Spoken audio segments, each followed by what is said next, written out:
is the checkered flag? You'll tell me in a moment, because Dennis Racine is going to take the mighty Mini to victory here at the WeatherTech Raceway Laguna Seca, as it should be for King George, Queen Elizabeth et al. Well done. Well done, chap.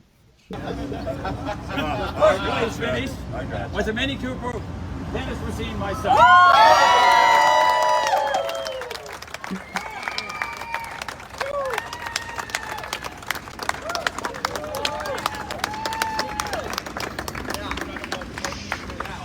Yeah, I watched you gather. I was gonna say I don't want to. You want to put a bunch of people on this thing? All right, Dylan.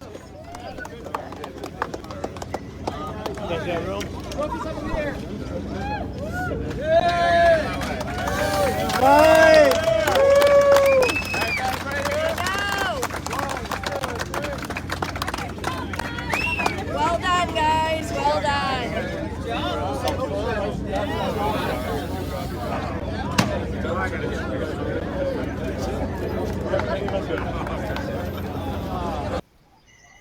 All right, Laguna Seca was a great track to host the this mini endurance race. It was an impressive event, and I'm looking forward to what they have in store for the 2022 event. Today we have Dennis and Dylan. Both took the checkered flag at the Mini versus Mustang race at Velocity Invitational. Now, Dennis Racine has been racing since the early 80s, and Dennis has always owned a Mini. He got a start in motorsports with autocrossing and then moved into vintage racing about 20 years ago. Dennis is the son of Donald Racine of Mini Mania, and his first car was a 1961 Mini Woody wagon that he still owns today. So welcome to Miniology, Dennis and Dylan. And we have Norm here as well today, chatting. We want to say congratulations. That was a really awesome finish you guys pulled off. I'd say a lot of chess maneuvers were used in your win, be my guess. But it was pretty impressive to see. We were in the pits watching all the cars come in, and we didn't see your car, and it was like, where are they going to come in? And all of a sudden, this yellow flag came up, and bam! All said you came in. Couldn't have picked a better time. How did you plan that? First off, thanks for having us on. I'd like to say right off the bat that we couldn't have done this without the Wittenauers. They were pretty instrumental in making this happen. Dylan, my co-driver, did an excellent job, super fast, had never driven at Laguna Seca before, never been in my car before, and he did a super job qualifying fourth for the race. And without his dad, John, and Uncle Jerry that was there helping out with the crew, we couldn't have done it. I mean, it was really all them doing that. We got a little lucky on the yellows. We definitely did time those, to a T. The first yellow on Friday in the first race came out, was early. So I came in early and handed the keys over to Dylan, and he did an awesome job, running it to the front and staying up there. And then in the feature race on Sunday, the plan all along was for me to kind of go a little bit longer stint, since Dylan had done a longer stint on Friday. We're kind of trading off a little bit. And I had been in my head, thinking for probably 2 laps prior to that yellow, I'm going to come in next lap. Maybe next lap. Okay, next lap for sure. And then the yellow flag came out, and it's like, okay, we're in. So, and it was just perfect timing for us. We were running down the Mustang regardless. Yeah, I think even without the yellow, I think we would have got him. But that definitely made it comfortable. Wow. Yeah, pretty impressive. Sunday I was standing there on pit lane, saw them push starting Greg's car to try to get it going again, and I was like, okay, we need to come in, be within the window and everything like that. And I was literally about to key the button and on the radio, and he called over the radio, "Hey, coming in next lap." It's like, all right, I guess I don't need to tell. Yeah, it was very well timed. No, most definitely. I just have a question. How did you, looking back on your challenges, say for this race, what was your largest challenge getting ready? Well, I guess one of the biggest issues as a whole that we had was, turned out to be tires. We had a big concern about tires. Um, I fortunately had a few tires that I hadn't used earlier in this year that were still sitting there, so I had some tires. And then when I hooked up with Dylan, found out that he had another set of tires that were brand new, ready to go. So in the end, we were actually, pretty situated when it came to tires. We were able to put new tires on for each session. But I know that wasn't the case for a lot of teams necessarily, and there was a lot of stress involved in getting tires. To be honest, my car, other than doing a quick motor swap to test my backup motor, had been ready since March. I hadn't done anything to it. I was actually focused more on getting the two purple cars from Texas, the purple people eaters of Robert Hemke's cars. I spent hours upon hours working on those two cars on the lead up to the event. It was actually every day in the shop working on cars. Not to mention, my dad had six cars that he was bringing on top of the three that I was responsible for. So, but my car's pretty well sorted out, so it was just a matter of putting the motor in it, and there it was. So upgrading lights and that sort of thing. I mean, the lights that were on the car previously were just for show.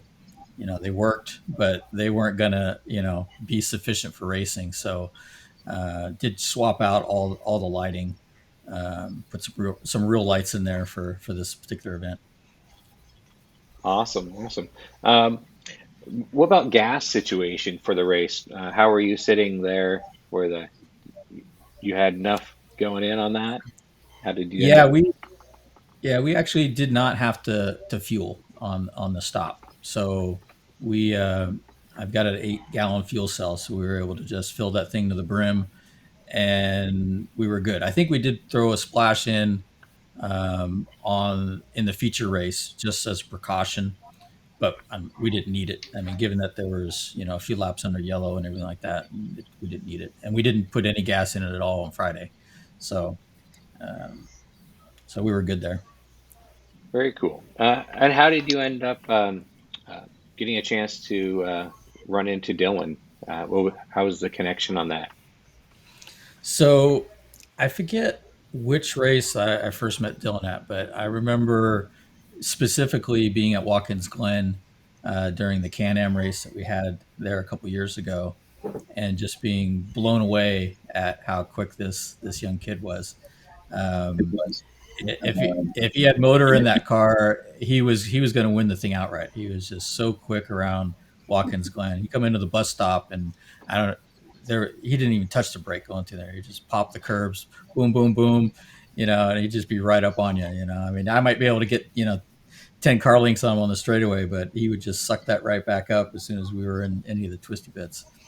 Um, and then I've raced with him a few times since then. At at Black Hawk and the Can-Am race at Sonoma and that sort of thing. So we've known each other for a little while, and I was torn for so long who to ask to be my co-driver. And then of course it's like a month before, and I still haven't actually tapped on anybody's shoulder to say, hey, would you co-drive for me? And by then, like, everybody's gone as far as the list of drivers that my dad had and that sort of thing. And then all of a sudden this light bulb came on. I said, what about Dylan? I said, that would be awesome. So called him up, and the rest happened. So Ah, it's awesome. Well, I think history turned out perfect. how that all combined, and there's a good a lot of chemistry I noticed from your guys's uh, you know pit area. So it was really nice hearing how that went up. Oh yeah, I was blown away at how involved both Dylan and his dad, were with everything. I mean, they were just so hands on. It was great to see. I was just totally blown away and impressed. A lot of people, would arrive and drive and show up, and you'd see them an hour before the race if you're lucky, and that was that kind of a thing. But that wasn't the case. They were, not only help us with our car, but also help with other people's cars. While we were there. I know Saturday morning we had nothing going on at the track, and I get a text from Dylan, at like 9:30, 10 o'clock, said, okay, these are the things that I found on our car, these are the things we found on the purple car. And he's like got basically a laundry list of things to do and check and whatnot. And it's like I'm not even out of the RV and dressed yet. So I mean, it was just phenomenal. I mean, I can't say enough good things about how good they were for us. Yeah, yeah, absolutely. You guys did really well Friday night. Um, it was just a really positive weekend for your team. I mean, I don't know how you could have done better, right? Yeah, we had zero problems. I had a little bit of brake vibration in Thursday's qualifying. Being the second, I went out second. We had changed tires, and so I had some weird brake vibration, which I think turned out to be the tires, but because we didn't have a problem after that. But went through and checked everything, and shit was good. But otherwise, it was just yeah, it was the picture perfect weekend for us. I mean, everything just went our way. So And the weather couldn't have been better as well. Can you tell us a little bit about the build that you've done with number 177? well, the car was originally built by my dad and Jim Jensen back in the day in the '80s, and it hasn't changed dramatically since then. Obviously, there's wear and tear and some upgrades here and there and that sort of thing, but it's pretty stock as far as there's nothing radically changed. All the suspension points are correct. um, it's got adjustable lower arms on it and that sort of thing for camber caster, but otherwise it's got full interior in the car. We got a headliner and carpet and door panels and the whole bit. It's got all the rally gear inside. It's not a stripped down tin can out there. It's actually quite quiet inside and pleasant to drive. um, so it's a pretty straightforward car, but it's not an over the top prepared car. Compared to some of these cars that are just crazy, modern, refined. I mean, this car has been raced now pretty much as it is for the last 40 plus years. So Wow, that's pretty awesome. Tell me about Monty itself. Why did you guys choose to do it up in this fashion? It's after the '67 Monte Carlo Rally car. What made you go to right. that? So quickly, that's kind of the vindication year for Mini back in the day, BMC, where they had won in '64 and '65 outright. And then in '66, the French were basically, even before the race started, they were bound and determined that the Mini was not going to win again for a third year in a row. So they were hell bent to beat the Mini. Well, as it turns out, they didn't. And the Mini finished actually first, second, and third in '66. So they tore the cars completely down, every nut and bolt, to try to find an infraction in the rules to get them disqualified. Well, they didn't find anything wrong other than the fact that they ran the wrong light bulb, an illegal light bulb for road use in between segments of the race. It wasn't illegal in the race, but just when they drive the car from one segment to the other, they have to use public roads, and those lights were illegal on those public roads, and they disqualified them for that. Which of course, when they get back to England, it was like this is absurd, and everybody's like, you guys won, don't even worry about it. But in '67, they went back to basically go and put an explanation point on it. Says, look, we could do it again and have the right headlight bulbs in it, and then they dropped the mic and they were done. They would say, okay, now we're done. We don't need to prove ourselves anymore. We've won the rally outright now 4 times, even if the third one didn't count. And then they were done. So that was the last official BMC entry into the Monte Carlo. I mean, there was always minis running in the Monte Carlo, but BMC backed, that was the last one.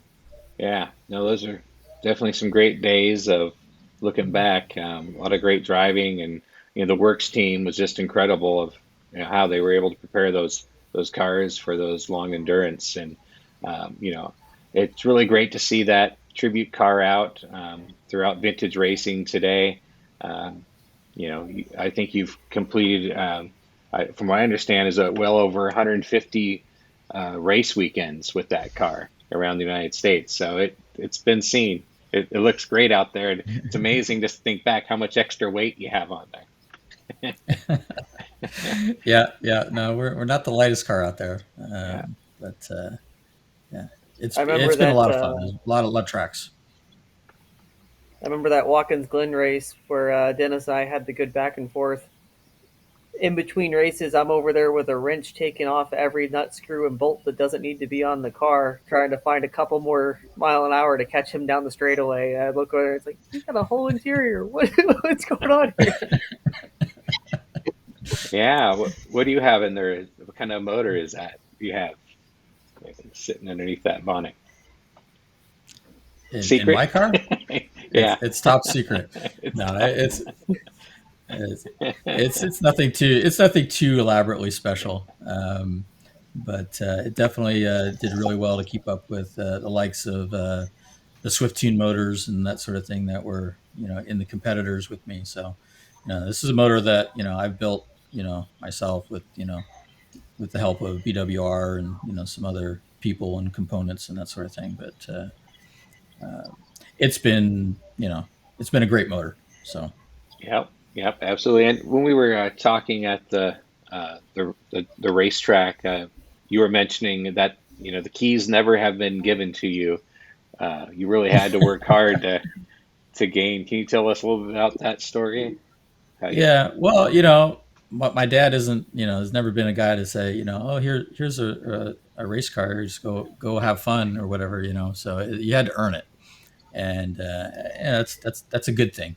And but when I was growing up and younger, I had started a family when I was young, and so finances were really not were really tight, back in the day, with me being young and a new family and that sort of stuff. So I didn't really get into the big time of racing vintage till much later, when I could actually afford to do it.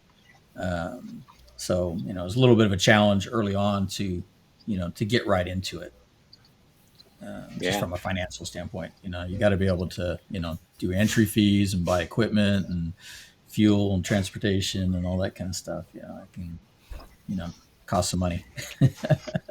absolutely. Yeah. Uh, when getting in for people who are interested in wanting to get involved into vintage racing, is there any advice either you and Dylan can give people? Well, that's kind of a tough one, but I think if I was going to recommend to somebody who hasn't done vintage racing or any other sort of form of racing, that going to a school or a driver's ed type program is invaluable. I coached for a number of years in the hooked on driving system that they've got going on and whatnot, and it's having somebody in the car with you, helping you through finding the lines, seeing where you can improve and that sort of thing, are just, it's invaluable. I mean, even while I was coaching, I'd often get another coach to jump in the car with me to drive around and get feedback. you know uh, to me, constructive criticism is the best form of the way to improve yourself. So, and having somebody in the car, the only time you can do that is in one of these type of schools. Just going out there and doing track, actual events and whatnot, and flailing around and not necessarily learning anything isn't going to better your driving. So, I think getting a coach in there is something that everybody should do. Even if you think you're an accomplished driver, I think you could probably still learn something from somebody's, second pair of eyes on you. Yeah, I was talking with Randy Ensby about that, and he was saying that after his little brief pause, that he went back and took some additional classes and found them extremely valuable. So it is probably good to even just kind of refresh. I'm sure we all get into habits and whatnot, but I can tell you from just sitting there watching from the race, it looks like a awesome time, and I could see how people could really get involved in this motorsport. So I've done some autocrossing myself and some hill climbs, but I think that'd be pretty cool to be out there um, racing a classic mini. But again, classic minis, they are classic minis, so the budgets have definitely uh, increased, I would say, over the years, right? To be able to maintain a car like that, right? Overall. Yeah, yeah, and it's intimidating at first when you're out there on track with a bunch of other cars. That was, I know when I first started, that was my biggest hurdle to get over. When you're autocrossing, it's just you, and you're just out there and you're doing your thing. Where here you're door to door with people, and if you screw up, then you cause somebody else, damage to their car. So it's very hard to overcome that and get comfortable with racing so close to people, and then learning those people and then trusting them and that sort of thing, that you can do that kind of a thing. It's a steep curve there to get up there. Mhm.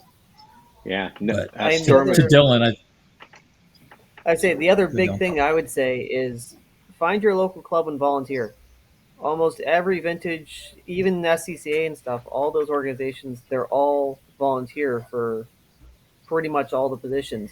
So, if you want to, no matter really what series you want to get into, spend a season, go to track, volunteer. You'll get a lot of hands-on knowledge from other racers from other cars too. Chances are you don't need fancy shocks and stuff like that to run in the middle of the pack. I spent my first few years on open diff, even running middle of the pack. That's what the budget's allowed, and that's what the time allowed. So you can build good skills and be competitive with the folks around you on a pretty tight budget, even. But that volunteer experience really helps you know where to spend the dimes. Oh, excellent. It's good advice. Thank you. Uh, Storm and Norman has been pretty, uh, you know, uh, adventurous in the past. I know Laguna Seca is almost his second home from days when he was racing his midgets there. Uh, what were your observations of the race there, Norm? I thought it was wonderful. It brought back some good memories, but I've been there going to Laguna from, well, ever since I was a kid in the early or late 50s, I should say. And we started doing a father and son weekend down there starting in 1965. So every year since then, we've spent a weekend with my dad and my brothers all together, and now the grandkids and everything else. So it was great to be back there. I've been there several times, and even up to the last year or so. So, but having the minis out there, and this was a special race for me to watch and exciting. And as it turned out, it was phenomenal. So that was icing on the cake when the checkered came out, and Dylan and Dennis were the victors. I was really cheered on by that. So, Yeah, yeah, and to add to some of what they've had to say too about the driving schools, and I think that's great. Like Hooked on Driving is excellent in schools like that. Um, I put on, or we put on Mini Thunder at Thunder Hill for 8 years, and ran that. We had Mini Day, and the Racines were all out there as coaches. We had, I think, some 56 coaches that we did, and we had nearly 200 minis that would come out for the weekend, and it turned into a great event. It got a little bit too much for me after a while. Maybe someday I'll think back about doing that because it was a lot of fun. And the point of a lot of the top guys, instructors, were going out with their instructors and other instructors and getting tips. And I know when I was driving competitively, that was a great thing. I'd have, and I was lucky to have known quite a few great drivers that would give me a lot of great hints. So it was a lot of fun. And I had a wonderful weekend at Laguna Seca this time. Yeah, no, it was pretty pretty amazing opportunity. The weather, still, I'm in shock that it was so well. I Yeah, mean, it was perfect for the cars. It was perfect for spectators. And I yeah, we really like definitely how, sliced that in. yeah, and just having the sip and savor area. I think a lot of the wives enjoyed the opportunities that they did provide, and really great uh, opportunity for the weekend for sure. So hopefully those who missed it last year can at least go check it out for 2022, and we'll see what they have set up. I guess for I mean, it was cool to see those old Formula One cars, to Mm-hmm. a lot of those old brass era racers with no seat belts, and seeing them take the track. I mean, that was pretty impressive. Yeah, I'd like it to was a ask great a little event. bit too. Is since you guys have had a little bit of time, a few days to let it all sink in, the victory, and savor it, and well, you guys ran around the country and had very good successes. But how did this? Was this a special race for you guys? Both, either one or both of you guys, if you could answer that. Go ahead, Dylan. You start. Say it definitely was for me. I mean, I came into the mini scene a little over 10 years ago now, and if you told me 10 years ago, hey, you're going to get invited by Dennis to go drive against Randy and Nick Swift and some of these guys at Laguna Seca, I would have said that's no way. So to just have gotten to go is awesome, but to win it overall, that hard to beat. Yeah, I bet.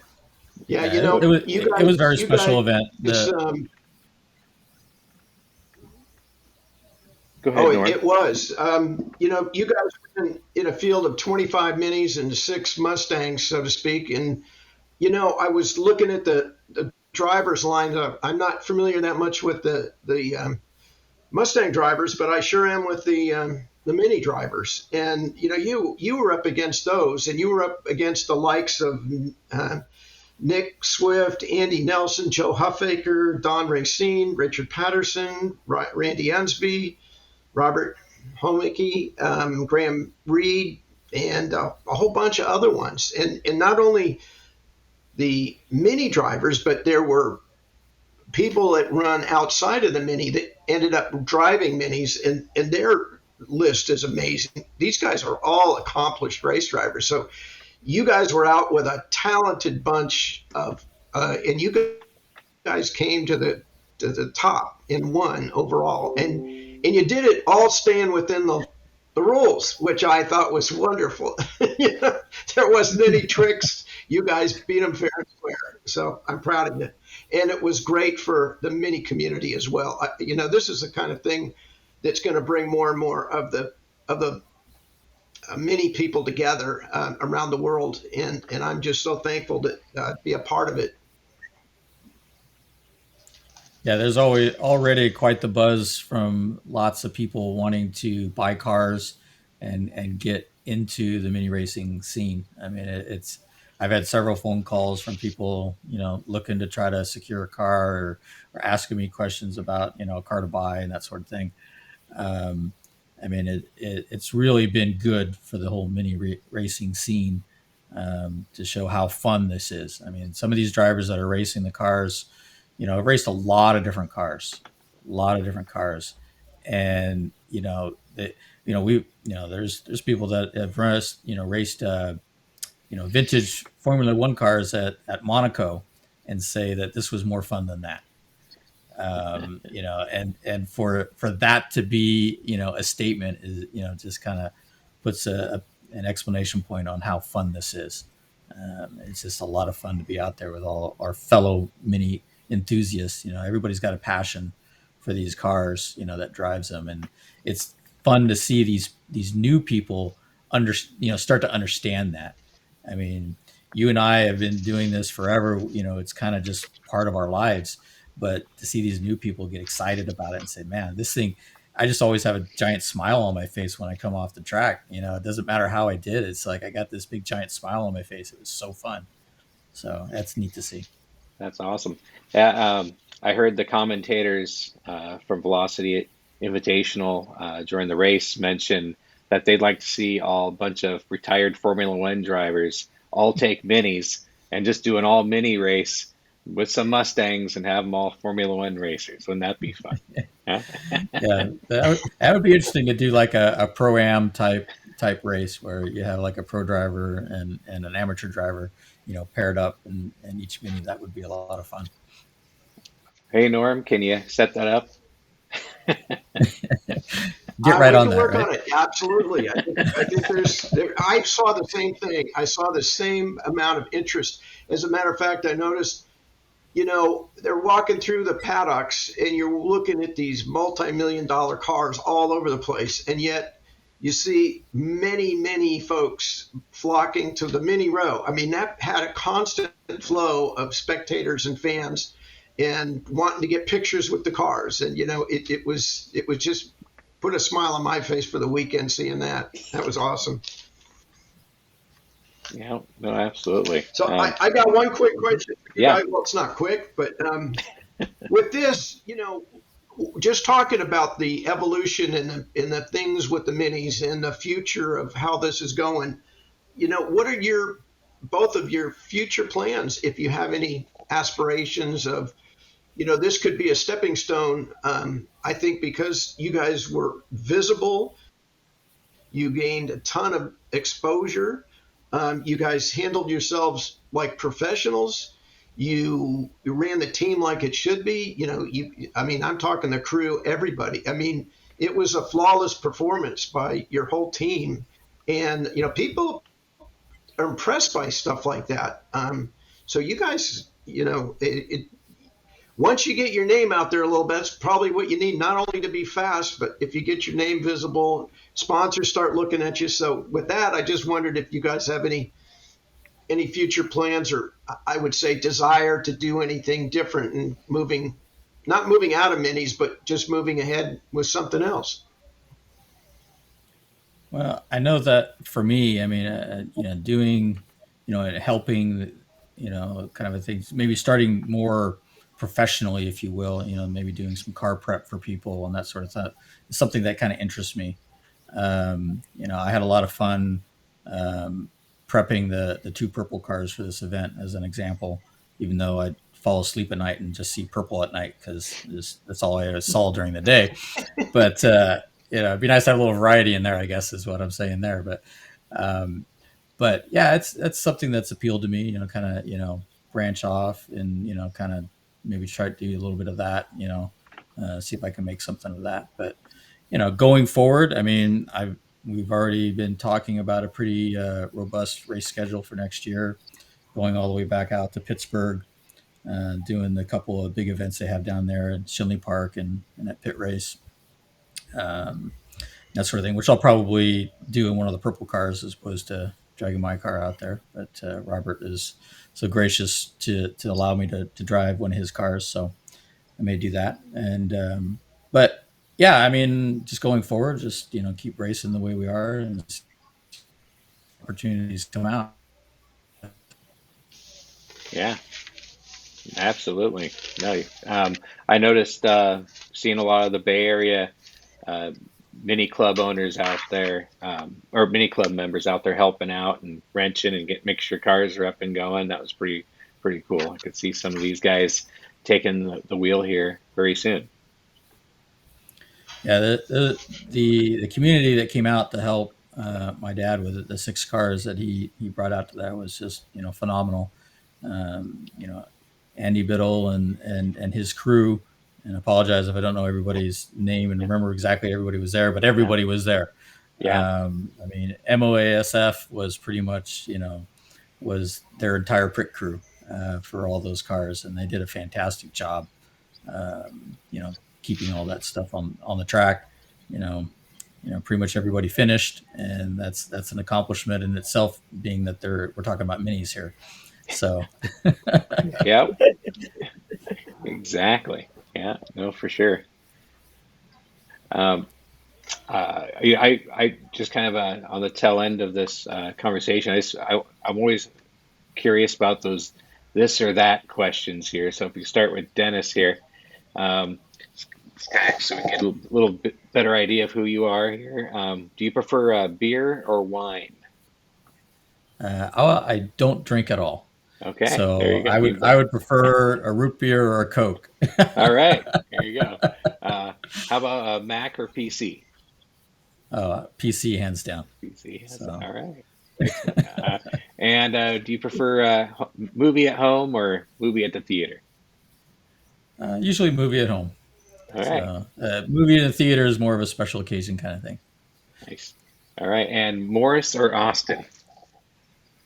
Oh, well, it has to be Morris All because right, that's what my car is. So there you go. Excellent. Thank you. Very nice. Very nice. And Dylan, how about yourself? Are you beer or wine? I tend to be a beer guy. Beer guy. All right. Mac or PC? PC for sure. Uh, PC. all right. Movie at home or movie at the theater? Normally movie at home. All right. And Morris or Austin? Most of my driver Morris's. So Hands down. Cool. two Awesome. for Morris. Very nice. Uh, yeah. Norm, did you have any other questions that you were wanting to add in today? Nothing that I could think of at the moment. What I did want to say, though, is that I wanted to thank our viewers for turning in to Miniology. I hope they enjoyed the weekend with the videos that we were able to do, the photos and interviews, and everybody contributed on the photos. Dennis's wife was busy doing some absolute Yeah. amazing photographs. She is really coming to life with that, and she enjoys the heck out of it. She's getting some great shots, and that was fun seeing that. And Yeah. as far as Miniology goes, I think we had a successful weekend. We enjoyed it. In addition to having the live stream, we actually put together about 38 short videos, and we ended up with the numbers as of 2 days ago, which they've grown significantly since then. But we had a reach of over 33,000 people, and we had views on our videos of over 17,384, and that's as of 12 noon on Tuesday, and they continue to grow. So I just want to thank you guys for putting on a great show and welcoming us into there to cover it, and sure appreciate it. It makes it a lot more fun when you're in there with friends that you know, and we had a great time, and we couldn't have done anything without you guys. So thank you very much. Yeah, absolutely. And I see the Sporting Minis making a comment that said, "Congratulations putting that event together. It looked awesome." And absolutely, it was. So thank you, the Racines, for throwing that all together. Look forward to seeing what the future has in store. Um, and then the other thing is, I'm a big fan of the Works mini cars, obviously at the hat, and I mentioned to Dennis at the races, it would be sure great to see a hat like you have available for sale for the public here. I could definitely pick one up myself. And have you seen this, Dennis? Or actually, you may not be able to see right now on the screen. I have the heel tread where they have your mini as a sock. Have you seen those at all? No, I have not. Yeah, they're I'll have to check that out. heeltread.com, and they're actually on sale. I'm just noticing right now. Pretty funny, but no, they're really great. Some fancy Um, socks. I, Yeah, no, it's your car is on a sock. It's pretty cool. And then just to let everyone know as well, with the Miniology uh, YouTube channel, be sure and check that out. That is where we're having all of our streams will be on there.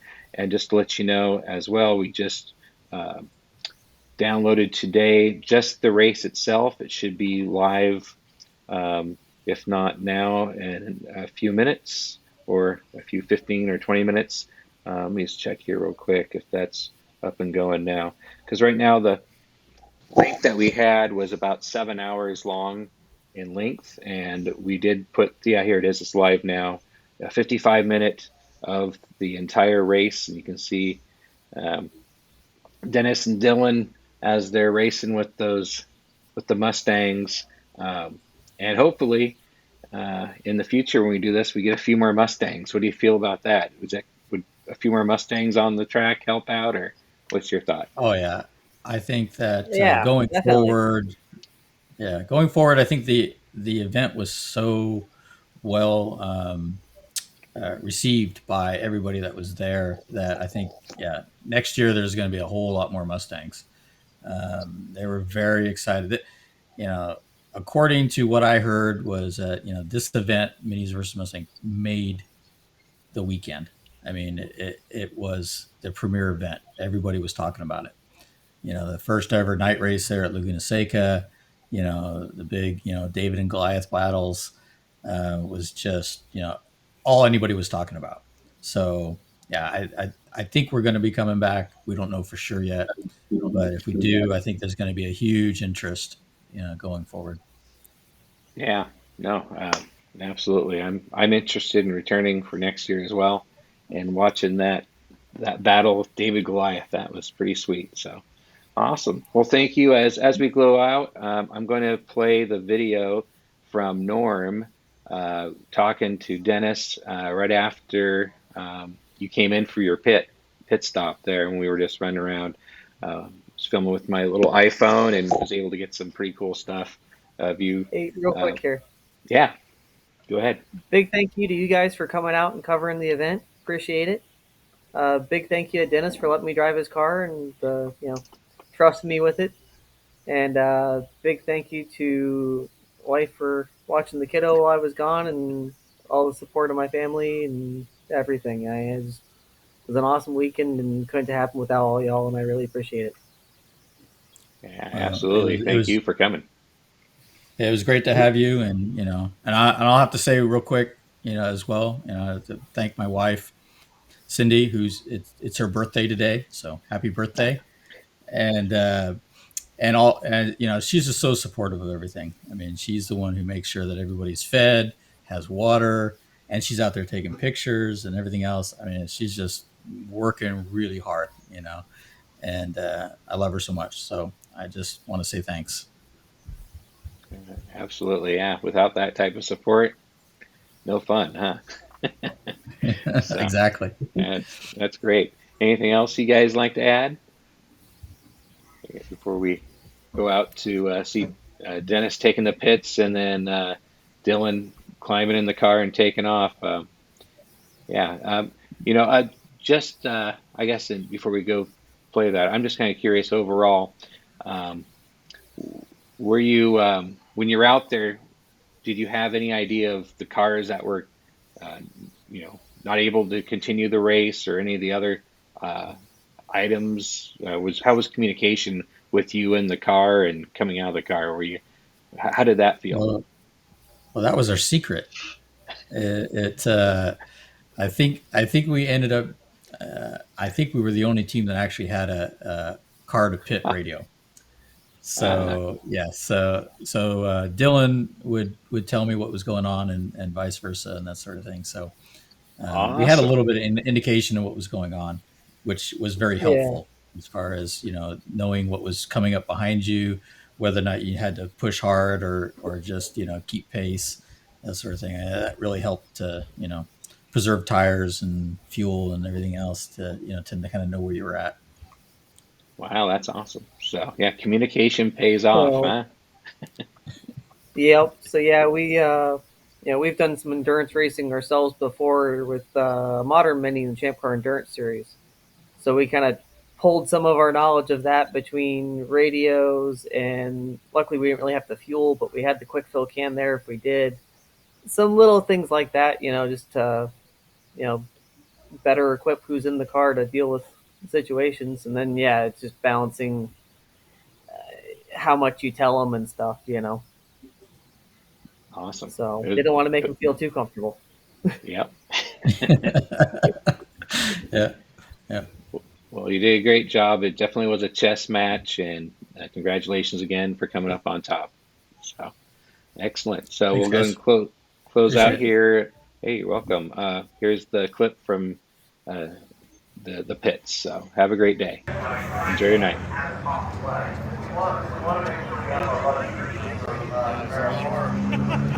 Still in the fight?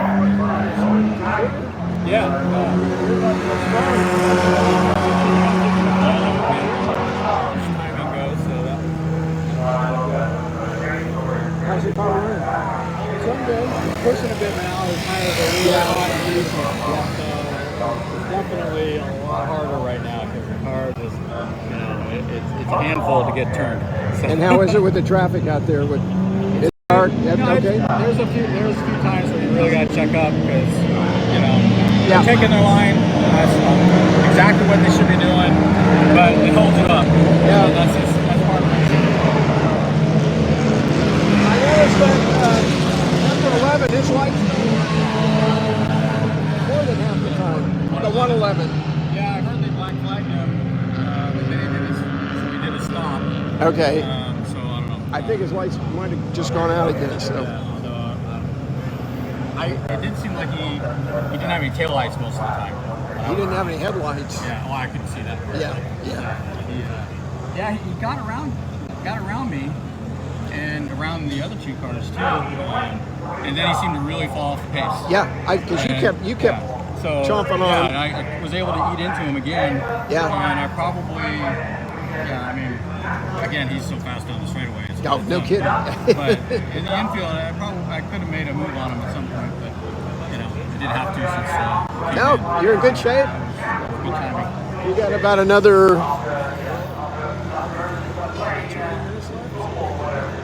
Yeah, I think we were about a 35-minute mark or so when I came in. So Yeah. Everything went as planned. I was going to go for a long stint anyway. Hill came out, it was perfect timing. Yep. So, when I was all in Dylan's hands. Oh, he'll do good. It was quick.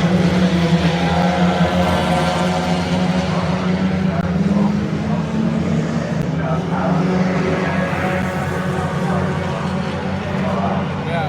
Well, it sounds like Greg's probably our next biggest competitor on this in the 88. 88, yeah, Greg Wall. Yeah. So, we'll see how it goes. Good. Well, good luck. Well, you're safe back, and get Dylan back here safe, and we're good. Trying side up. There you go. Rubber side down. All right. Well, thank you again. Thank you for showing up tonight and chatting with everyone. We appreciate your time. And until we meet again at the track or somewhere else, appreciate it. And thanks for Dylan for showing up as well tonight. That was really great. Well, thanks for having us. All right. Thank you. Have a Have good a good night. one. All right. We'll see ya. Take care, Bye-bye. guys. See ya.